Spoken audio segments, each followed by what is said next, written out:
people were looking at me, they want to sponsor the gospel, but they just need an excuse.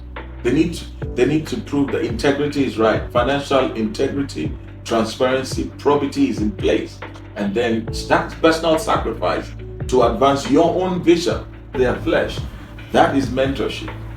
So the willingness to bring yourself under authority, to be guided, to have an authority figure, a voice of authority over your life that will calm you down, that will bust your bubble.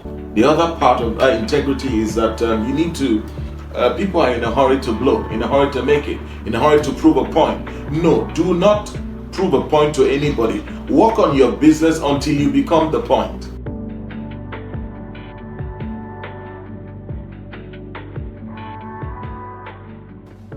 Hello, everybody. I'm super stoked and excited to be on your way again. Today, we have an important personality in the house to shed more light to this all-important subject matter, the understanding provision. I've said before that provision, insight, it's about deep knowledge into a particular subject matter. We are going to be breathing understanding, shedding more light to this all important subject matter. And we have an amazing guest in the house, the very delectable Abel Oloko. You're welcome, sir. Thank you for having me. It's such a joy to be here Yes, yes, sir. Yes, sir. How we long for this meeting to happen. today. Yeah, it's been in the works for a while now. But finally, been a long time coming, but it's here and now, and what a joy to be here with you on your platform to ventilate. Yes, sir. This subject is a subject that we've been looking at for a while. You and I can agree that evil thrive not because evil men are plentiful. Evil thrive because good people do nothing. Now, if you ask 1,000,001 people about the reason why they are not shedding their light to the problems of the world, I can bet you that you will hear one recurring answer. If only I had money. If only I had money, I would have been on the run, living my dreams. I would have been on the run, living my essence. I want us to really talk. I've seen you from way back, and I've seen how that from nothing something was better. You entered into the city of Makurdi, small city, and you turn it upside down in the space of limited time. Now, I want you to share with us, is money really a problem? Is money the reason why people are not living their dream? Or is it just an illusion? Okay. This is interesting because I've been shouting this at the top of my voice forever. Yes. Yeah. Listen, for almost 30 years, I have come to personal understanding of the fact that money is never lacking. There is resources everywhere. I'm telling you, as we speak, there are billions and billions of dollars lying around all around the world, seeking the right platform, seeking the right people to just tabernacle with. Yeah. There's resources all over the world. God did not make man without provision. Before we got here, God had already prepared the garden, He made everything before Adam came. He empowered man from day one. God did not plan for you and I to suffer. God made provision. Come on. He made man in his image after his likeness. Then he made the garden. He put everything in there. the vegetation, the food, the resource. He was even coming down to have fellowship with man. When he made man, he figured that it wasn't good for man to be alone. I will make him an helpmate. So God gave man resources, he gave him a job, he gave him garden, he made provision, and then he said, a helpmate, companion, a soulmate, someone to be by your side, a fellow human like you, so that you can enjoy life. In the beginning, he even he breathed into man a living breath. Man became a living soul. So we have been empowered by God from day one to prosper, and the resources are there. The resources are there. So first thing first, we must establish the fact that God did not bring you on the earth without resources. The resources are already provided for. Genesis, we begin to read from chapter 1 and verse 28, and God blessed them and said unto them, he commanded them, be fruitful, multiply, replenish the earth, subdue it, have dominion. So to start with, God says, you have been blessed, go and be productive, number one. That's be fruitful. And then multiply, prosper, okay? And then proliferate, prevail, and have power. So all of this charter has been given to man, and the resources are there for you to advance. But I will tell you the reason why this provision seemed to elude us. God does not have resources for wasters. God has no provision for lazy people. God has no place for people who are unwilling to be productive. Yeah, there are people who don't want to be productive, and if you are not productive, you can't prosper. Yeah, you need to prosper, and then when you prosper, then you proliferate. And once you proliferate, you prevail. And once you prevail, you're prevalent, you become powerful. So the question now is, provision is available, but there are certain elements that have made it difficult for people to access it. Number one, people are lazy. People do not want to take responsibility for the change that they desire. God put Adam in the garden, but he had responsibility to till the land, to tend the garden. So God did not create you just for you to be by yourself and leave yourself like that. The biggest of beauty right now is makeover. You have to take care, treasure the gift that God has given you. Beyond laziness also, people are selfish and self-centered. And I'm going to break it down.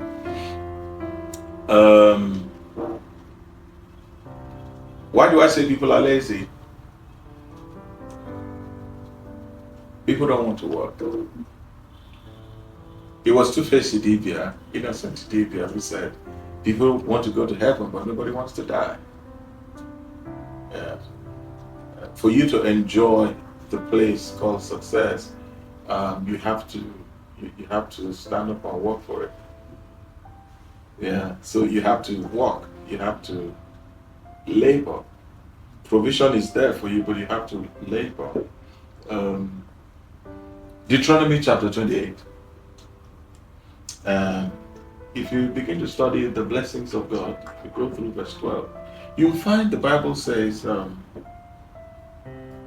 heaven will bring you rain, please, in the right season, and I will bless the works of your hands. The blessing of God is there, but God is waiting for your work. He has given you that work. So he wants you to apply yourself, then he will deploy the blessing on it. He can't bless an empty hand. You have to have your hands with something, then he will breathe upon it. Give God an excuse to bless you. The provision is there, but he's waiting for people to come. John 1:12, as many who receive him, he gives them power. So power is not just going to fall on you. You just have to desire it. As free as salvation is, you have to receive Him first for salvation to become your experience.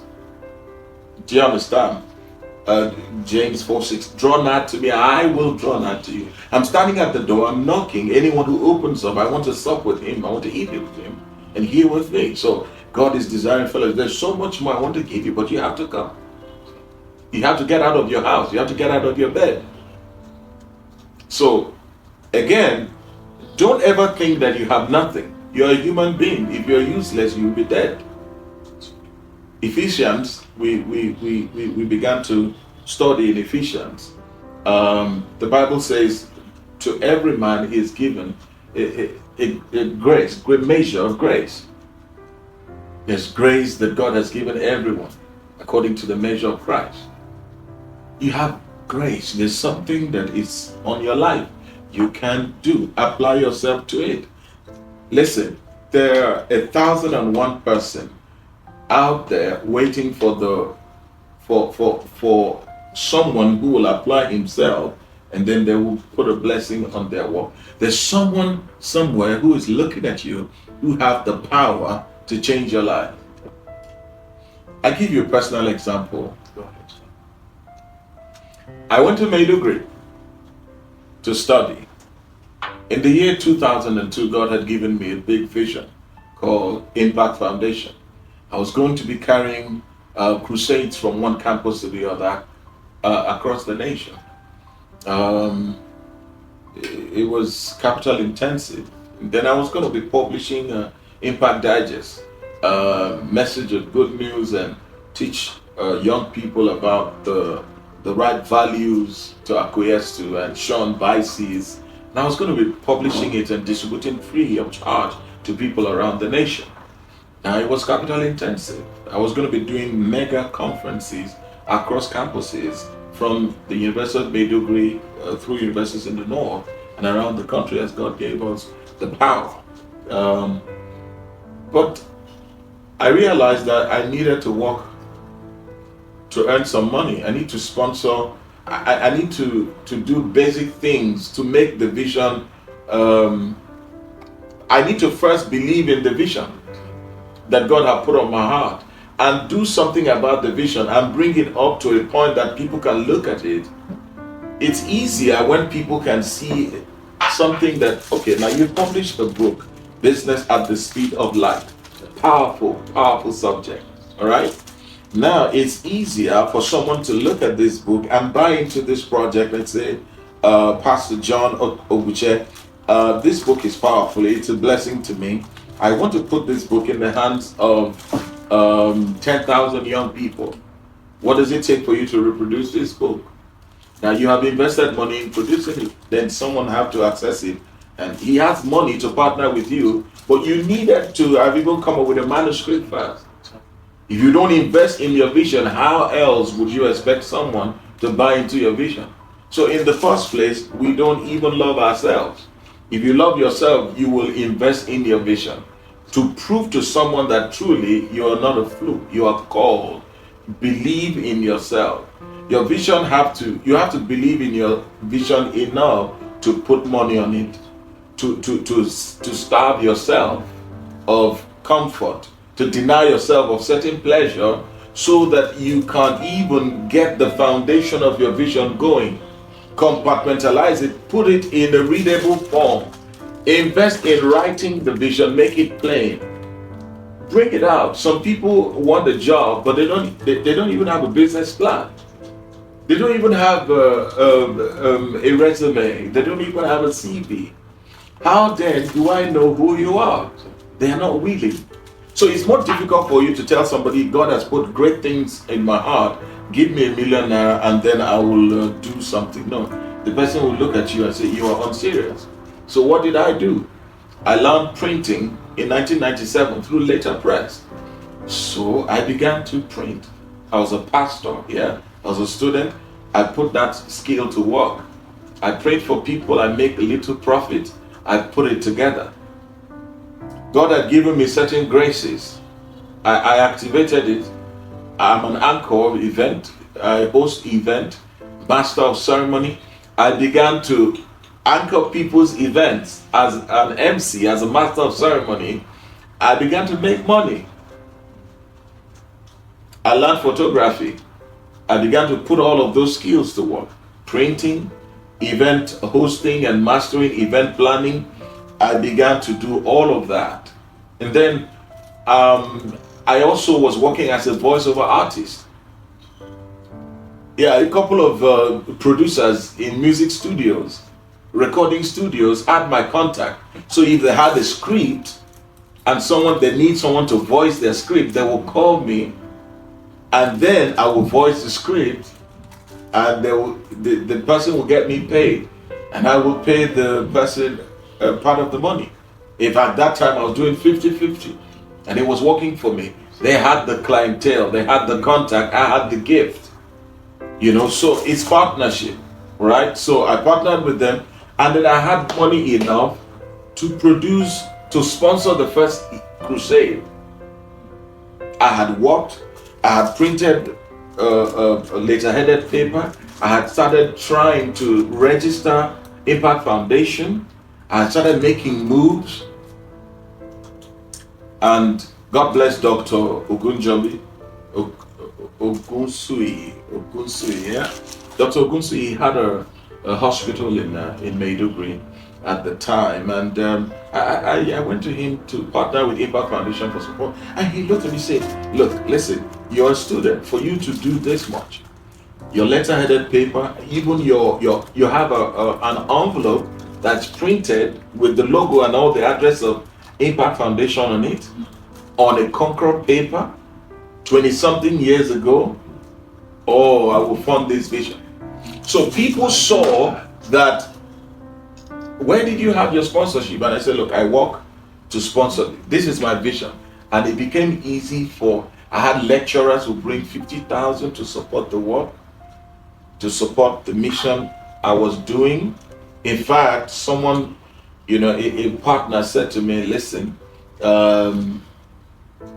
you need a lot of things. From Abuja, they sent resources for refrigerator, musical, a whole lot of money began to come in. Someone said, look, you are doing so much to advance the gospel, and God has placed in our heart to solve the problem of mobility in your life. This is $500,000, so that you, with a car, it will be easy for you to move. And yet, so because I invested in the vision, I put the money in it, and people from all over the place. So there is money waiting. NGOs, people want people that are already living out their dream, then they can put the money. So first things first, you need to invest in your vision. You need to be serious about the ideas that you think that God is giving you. There was a time Davido had maybe a lot of money to give around, 100 million or 200 million. He wanted to support NGOs, motherless babies' homes,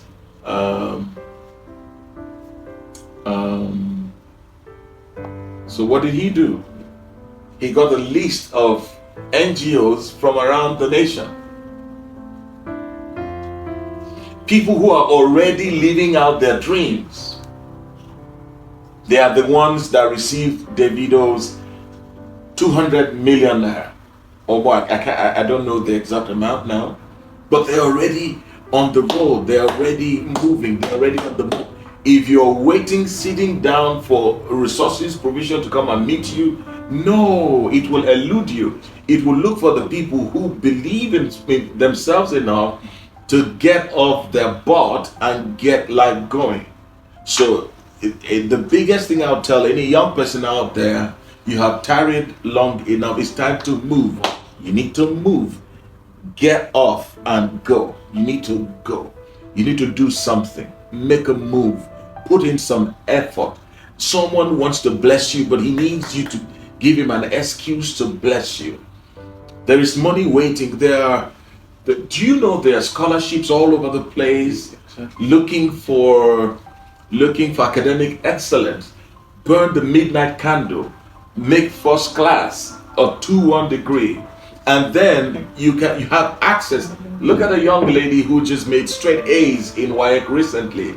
I just read this morning that there is $320,000 in scholarship for her to school in the United States of America.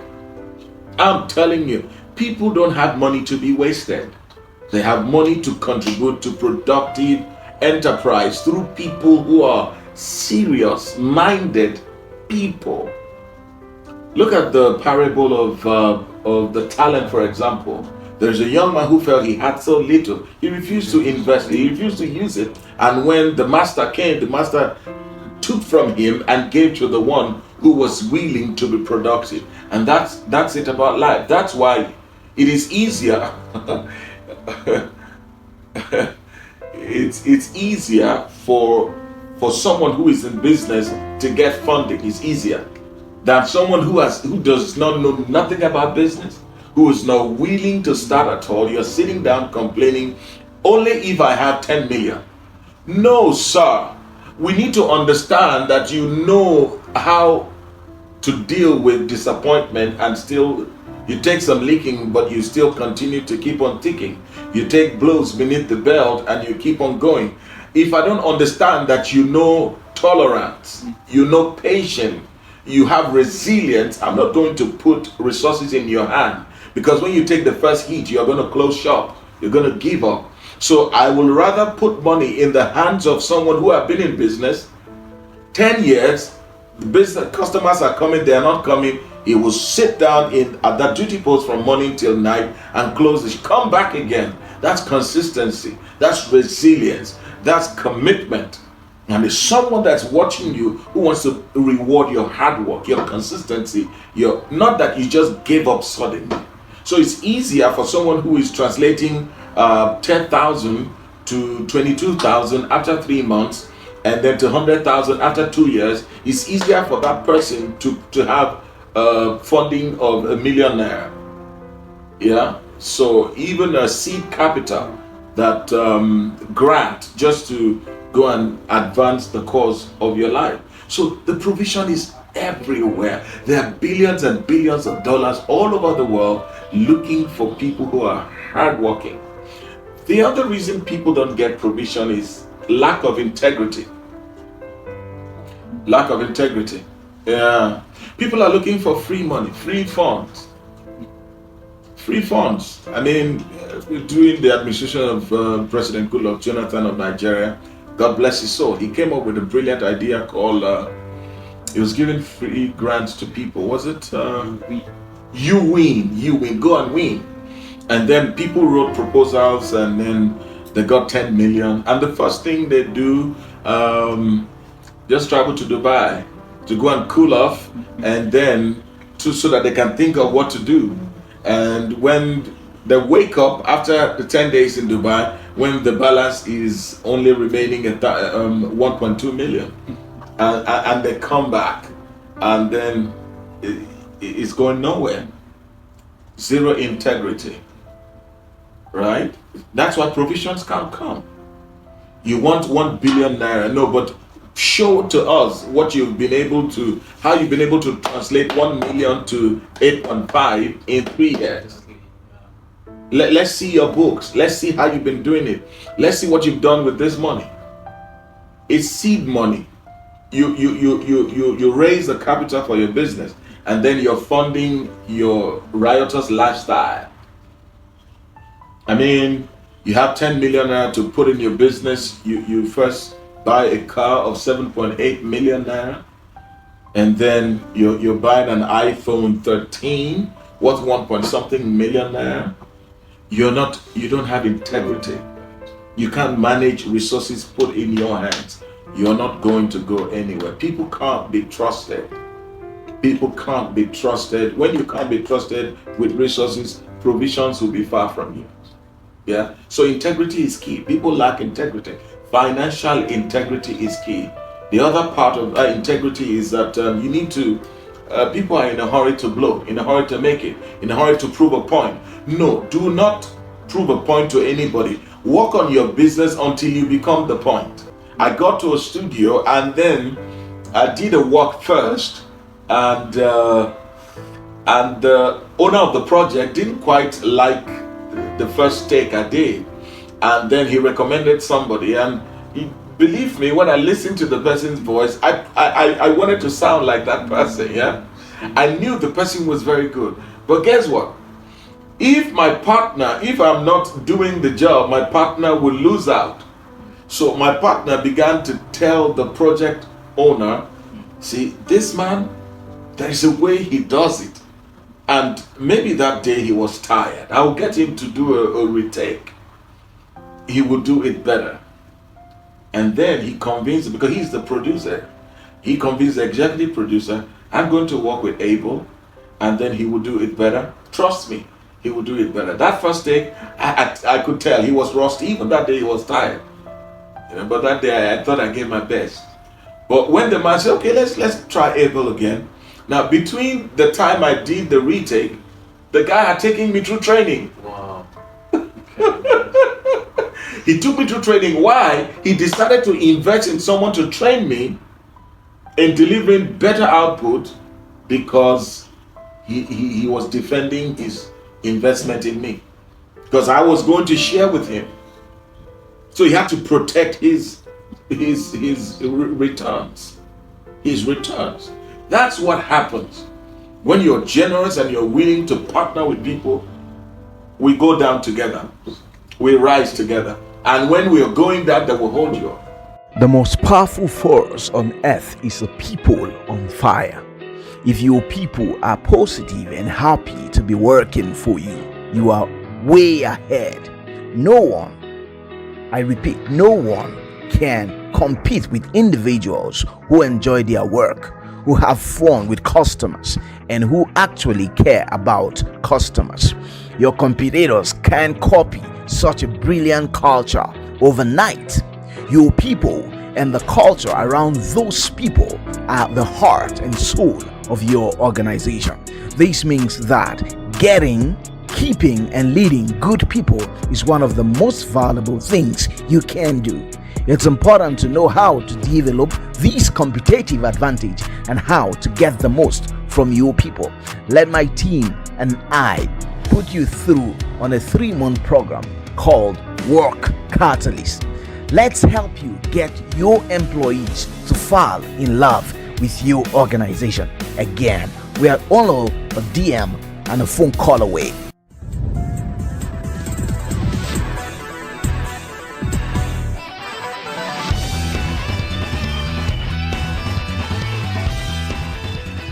So I learned a vital lesson. Do not insist on standing alone. Bring people together, work together, and make progress. The examples are too much. You talked about my time in Makurdi. Pastoring in Makurdi, House on the Rock, I got into the city. And once people see that you're serious, you mean business, and you believe in this vision, you are willing to fund it yourself and sponsor it. When my members saw that I was putting my own car in the project, my wife would drive car to church, I would donate it to the church for that project. And they would wake up and like, whoa, pastor just gave his car. So what is our money waiting for? If pastor is leading the way, then we must follow. Very easy for resources to come. There are people in Makurdi who are not members of House on the Rock, the church I pastored, who brought resources. In fact, one came from a church and I asked him, why do you bring resources to me? I mean, you should take it to your church. He said, Pastor, you know what, we've been seeing you, we see what you're doing. We have some of our friends and families in your church. I bring this money to you because I want to advance the gospel in Benue, and I know money in the hands of Abel Uloko, the money will be well spent. The money will be well accounted. And I believe that even what I'm bringing, you've done even much more. So why not? So people were looking at me, they want to sponsor the gospel, but they just need an excuse. They need to prove that integrity is right. Financial integrity, transparency, probity is in place. And then personal sacrifice to advance your own vision. I'm telling you, resources came. Small city, like you said, civil service state, but I mean, not so big a congregation in terms of numerical strength. We're not up to 1,000, a few hundreds of people, but man, we did big things for God. Resources was pouring in because people could see. My wife and I always led the way. Within a 4-year period, we had given 3 cars, given a land to church, and then it was easy for us to buy lands that they were telling us in some couple of tens of millions of land. When we went to price it, oh, want to buy this land? They said 35 million, and all of that. And then, we said, okay, we're giving our land to church. And then people came to buy, they put the money in the church account. Church elders were there. And once the church people saw it, that, hey, pastor has done this, their resources started coming. And people from other places say, look, we love what is going on there. So, I mean, the resource provision is everywhere. So you've named it. There's nothing more to say. Something last I want you to talk about is a place for mentoring. I think it's a place that we have greatly ignored. Yes, sir. Yes, sir. I've said before that mentoring is like looking into the future through the lens of someone who has been there before. Right? With all you have shared, you are a mentor. Provisions are not lacking. Visions are lacking. If you're possessed with a vision enough, it will spoil action. That's right. So if you do nothing, nothing happens. That's right. I've shared before also that provision is like the motion activated door. That's right. If you don't move towards it, It won't. the door will not open. That's right. I remember what Elijah said. He said, while I was on the way, the Lord led me. Hello, he was on the way. Well, it was on the way. Like nobody direct a parked car. So if you do not have the will to start without the money, you don't have the capacity to start with money. That's right. Because a lot of times people define money to only mean cash. I've said before that there are 3-4 capital you need to scale in any business, and cash capital is the least. Very true. Like you talked about integrity. Integrity borders around character. So you have idea capital, you have competence capital, you have character capital, then you have cash capital. If you don't have the first 3, forget about it. Very true. If you do not have the capacity to run anything, even if you're given money, Very true. all the prodigal son needed was not property. All he needed was the right mentality to handle that which was given to him. Share with us briefly as we round up the place of mentoring. So it cannot be overemphasized. It is vitally important if you must last, if you must engage in an enduring, progressive enterprise. The Bible says in Hebrew, without controversy, the less is blessed of the better. Any community where the wisdom, the guidance of elders are lacking, the young men will eat the protein, the meat of vulture, and they call it chicken. Once you refuse, you fail to acquiesce, to counsel, to mentoring, to guidance. And what is it? It is a deliberate attempt to bring yourself under authority, to have machineries of oversight over you. And the Bible says, in a multitude of counsel, a purpose is established and there is safety. The wise man said that divine instruction will save you from destruction. And so the best way to walk through life, therefore, is to be guided, is to put a machinery of supervision and oversight around you, because nobody can force you to take his opinion or idea. It's something you do for yourself. So do yourself favor. Be kind to your vision. Be kind to your dream. Be kind to your business. Be kind to the greatness that you seek, much enough to seek to be mentored, to acquiesce to someone who have attained heights that you desire to attain. There are people who have become the realization of our vision. They are the expression of our dreams. They are the fulfillment of our prophecy. All right. So it's important to bring yourself under, seek direction, seek to be guided, seek knowledge. Very important. My son, give attention to my words. Incline your ears to my saying. Do not let them depart from your eyes. Keep them in the middle of your heart, because they are life to those who find them and health to all their flesh. That is mentorship. So the willingness to bring yourself under authority, to be guided, to have an authority figure, a voice of authority over your life that will calm you down, that will bust your bubble. That, Moses was the servant of God. As powerful as Moses was, the mouthpiece of God as he was going to be stranded and struggle along, pastoring the multitude, save for his father-in-law, Elder Jethro. And the wisdom of Jethro said, compartmentalize this work. Appoint elders. Appoint the 70. Moses had his 70. And then he could pay attention. He could place his ears on the chest of God to hear, to catch the depth of God's heartbeat, to hear what thus saith the Lord. Because he was no longer inundated with the pressure of the people. He had people but before, the father-in-law said, look, the way you're going, you will burn out, you will die. So the father-in-law, through mentorship, saved him. And had he not allowed his father-in-law's word to have power over him, he wouldn't. So it's what you do to yourself. Nobody forces leadership over you, because so it's a system that you put around yourself.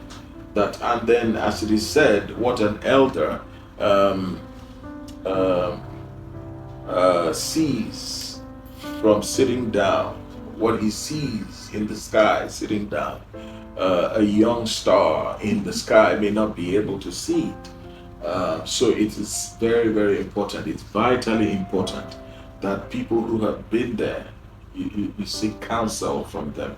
That is why there is always going to be a Council of State. There's always going to be association of former presidents. Look at Samuel and Eli. Okay, if Samuel thought that I'm the voice of God and nothing again, I know everything, God has chosen me, I'm fresh, he would have missed the voice of God. But he was humble enough to still understand that Samuel is my mentor. I need to go back to him, and Eli. So even for Moses, as at the time Jethro was counseling him, God was already speaking. God was speaking face to face. So it was enough for him to say, no, who are you, old man that doesn't have God, So it's important. And the reason we get stranded and we are stuck because of might, physical might. Please, there is a place of the gray hair. Longevity is key. The wisdom that comes with experience is key. You are on a tough, and there are people who have been through it. They will help you.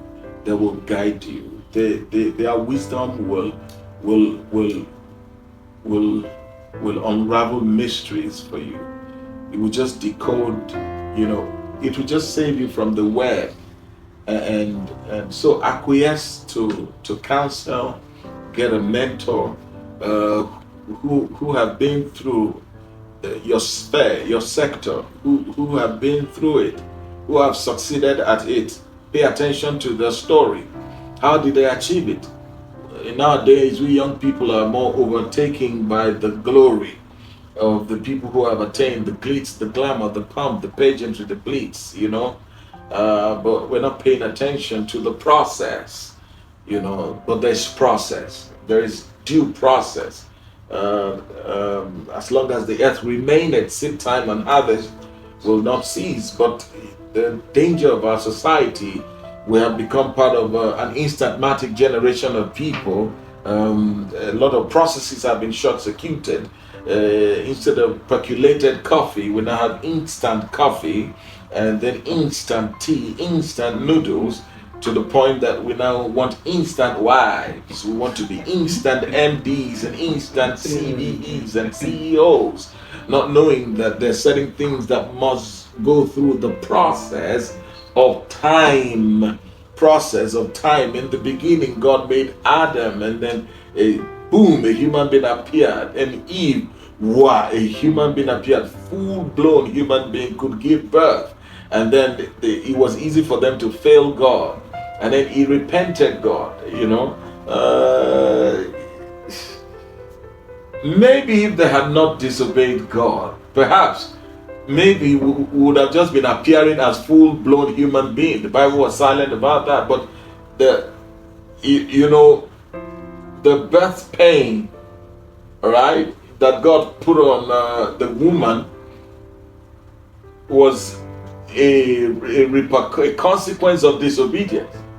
Meaning that we perhaps could have come to the world through another channel. Only God understands. But see, we now had to go through childbirth, infancy, childhood, adolescence, young adult, and adult. So we don't just suddenly mature. We have to go through process. And if you took a staircase to go to 1004 in Lagos, 28 floors, before you start, you will be very, when you get there, you will appreciate the progress that you have made, because it took you a lot of pain, a lot of effort to get to the top. Okay, not just suddenly. A wise man said that there are no elevators to any place worth going. There are only staircases, that you, nothing worthwhile. There's nothing worthwhile that you start from the top. Only when you're trying to dig the grave, then you start from the top. But everything from the beginning. So pay attention to people's stories, the story of their glory. How did they get there? Learn their secrets. For every great brand, there is a trade secret. How did they get there? The process is very key. If we must last, if we must have enduring success, if we must go to the next level, the people who have been through it in every sector, the people who have been there, done that, and they know better. They know better. If you acquiesce to their wisdom, they will guide you, they will help you. They shone through the sun, but now they can make you shine through the moon. Now there is no scorching. It took them 50 years to come to that experience. They can deliver it to you in 5 hours, and you don't have to go through their pain, the disappointments, and all the heart attack, the heartbreaks they went through. And that's what mentorship does for you. It saves you from crisis. So whatever your father could not achieve in 50 years of active work on earth, you could achieve it in 5 months, because he has put in your hands the tool to go and win. That is what the Bible means when the Bible says the glory of the latter shall be greater than the former. But when we, the latter, come, we can't even attain the glory of the former because we miss a couple of things. Indeed, it's like saying mentorship is a legal shortcut to success of any kind. That's the gospel truth. Thank you so much, sir. This is Calvary for a lot of people. Amen. That's why you're one of the best persons to talk about this. Amen. Amen. And Pastor John Oguche, I think that I'll call you Dr. John Oguche. I'll call you Dr. John Oguche, MON CFR, CON, like Commander of the Niger, Commander of the Federal Republic, Officer of the Federal Republic, and then I would say doctor, because honorary. When a man have attained mastery, competence, and such proficiency in what he does, he deserves double honor. It is scriptural. The Bible says in 2 Timothy chapter 5 verse 17, the elders who have done well must be counted as worthy of double honor. And that's what the secular world, our world, does when they honor people with doctorate degrees because of their donation, contribution to knowledge and to their sector. You have done so much, profuse. I mean, I follow you. I see what you do, and you profusely deliver knowledge with passion. You want people to grow. You want people to advance. You want people to find fulfillment. It's like you thrive. You live to make people thrive. Yeah. And I'm just so astounded by the sheer lucidity of your dreams when imparting knowledge and motivating and inspiring people to greatness is concerned. With a lot of passion, you literally want to put your heart in people's mouth. So thank you for all that you do. I mean, and sometimes the way you come to people with your eyes rolling like come on, you are incredible. You're incredible. And that's why I think that the federal government should give you one of these national honors and one of the institutions of higher learning around the world. I'm recommending you for doctorate, an honorary doctorate award and degree, award of an honorary doctorate degree, because of what you do, your contribution to the field of knowledge. I mean, look at this book, Business at the Speed of Light. That's another book. Talent monetization. That's for you to monetize your talent. I mean, and there's more. I have some more books that you've given me. I mean, you're doing so much for our world. I mean, guidance, direction is what preserves a community and a people. In a multitude of counsel, there is safety, and a purpose is established. And that's what you're doing consistently, and you do this free of charge. You come online and you just deliver free of charge. So thank you. It's my joy. And thank you for bringing me on your show today, on your platform today. It's been an incredible moment. Thank you for taking care of me. Your warmth, your hospitality is next to none, and it's just, call me again, and I'm here before the time. Thank you so much, Dr. John. Ladies and gentlemen, I hope this is Calvary for someone. Go ahead, slap the share button, drop your comment. I like to hear from you. Until I come your way again, do have a great day. Bye-bye.